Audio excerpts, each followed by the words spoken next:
Okay, so for this video, we're going to go over some examples on combinations. This one says that an advertising executive must select 3 different photographs for an advertising flyer.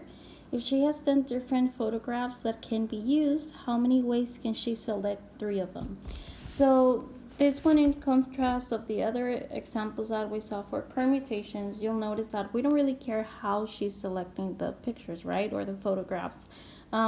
All we care is that she selects 3, or let's say groups of 3 out of the 10. We don't care the order in which she's going to place them. Nothing else is given to us in regards of how she's going to be selecting them. All we care about is that it's groups of 3, right? Which is what makes combinations different from permutations. In permutations, we do care about the order.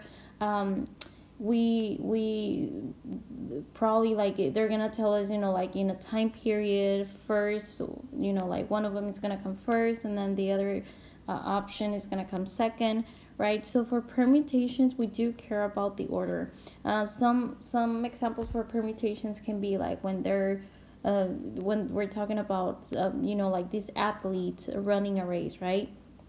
And then we care about the order in which they get to the finish line, right? So that's a permutation. Or if we're talking about electing, right, people for president, vice president, secretary, we care about the order in which the people or the candidates are being chosen.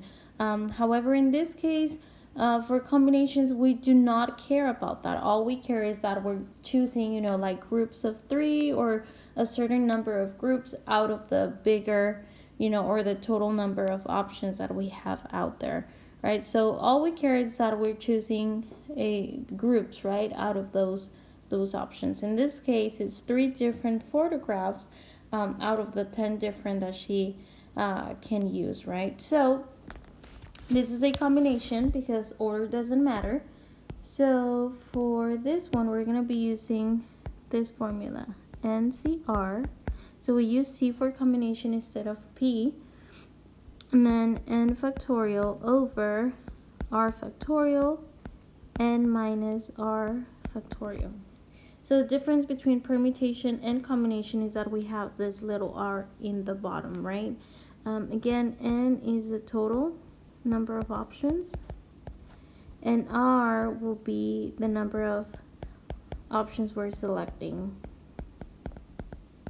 So in this case, N is 10 and R is 3. So we have 10C3, which is 10 factorial over 3 factorial, and then 10 minus 3 factorial. This will become 10 factorial over 3 factorial, and then 7 factorial.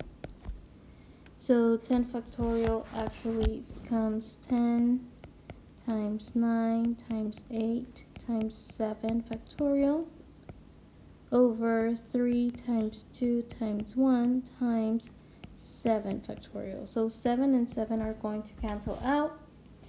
And then our 9 and 3 can reduce to 1 and 3, and then 8 and 2 to 4 and 1.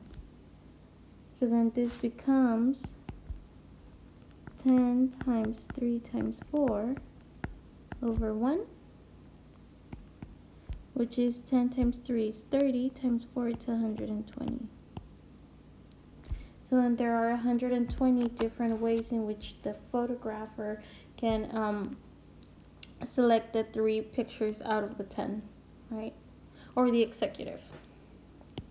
Let's go ahead and do another problem. So another example that requires for us to find combinations.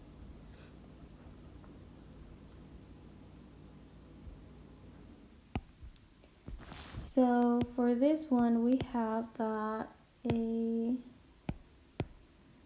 a club, there are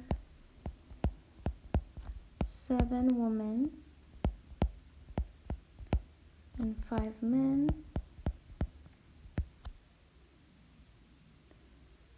A committee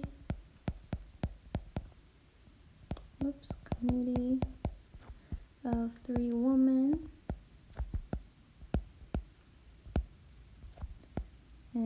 2 men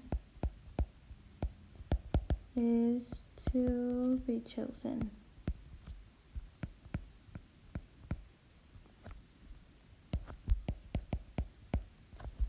How many different possibilities are there? So, in a club there are 7 women and 5 men. A committee of 3 women and 2 men is to be chosen. How many different possibilities are there, right, for them to choose these members for the committee? So, I want to point out that they don't really care, like who's gonna run the committee or who's gonna be the leader or the president, nothing like that, right? All that they're concerned about is, getting a group of 3 women out of the 7 and 2 men out of the 5, and those people are gonna form the committee, right? So we don't care about the order, we don't care how they're being chosen, all we care is the group of 3 women and 2 men. So order does not matter, so this is a combination. That means that we're going to be using, again, NCR equals n factorial over r factorial times n minus r factorial. So in this case, n, right, so we're actually going to have to do 1 for the men and 1 for the woman. Right, so I'm going to go ahead and do it this. And because they're independent, right, the way that we choose the men and then the way that we choose the woman do not affect each other, right? So however we choose the woman does not affect how we're going to be choosing the men. So these are independent. So I'm going to make a note on that. These are independent. So choosing woman is independent from choosing the men. Oops. So from choosing men. That means that we're going to be working with some sort of multiplication, right? So first let's go ahead and work with the woman. So for the woman, we have 7 women in total, and then 3 are being chosen, times, because of the independent, right? We have 5 men, and 2 are being chosen. So let's go ahead and find out those 2 combinations. So 7 factorial over 3 factorial times 7 minus 3 times 5 factorial over 2 factorial times 5 minus 2 factorial. So this will become 7 factorial over 3 factorial, 4 factorial times 5 factorial over 2 factorial and then 3 factorial. So the 7, again, we can break it into 7 times 6 times 5 times 4 factorial over 3 times 2 times 1 times 4 factorial. 4 and 4 are going to cancel out. And then we can reduce, right? So 6 and 3 are reducible by 3. And then 2 and 2 cancel. So we are left with 7 times 5 over 1 times, and then on this side we can rewrite 5 times 4 times 3 factorial over 2 times 1 times 3 factorial. 3 and 3 cancel.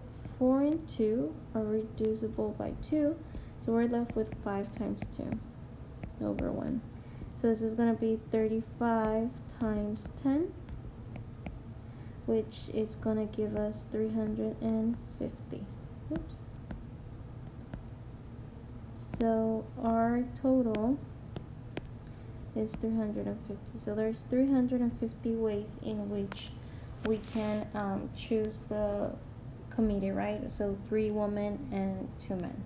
And again, because this two choosing women and men, it's a independent events. We multiply the two combinations, um, and also it's a combination because we don't care about the way that the woman and the men are being chosen in the club.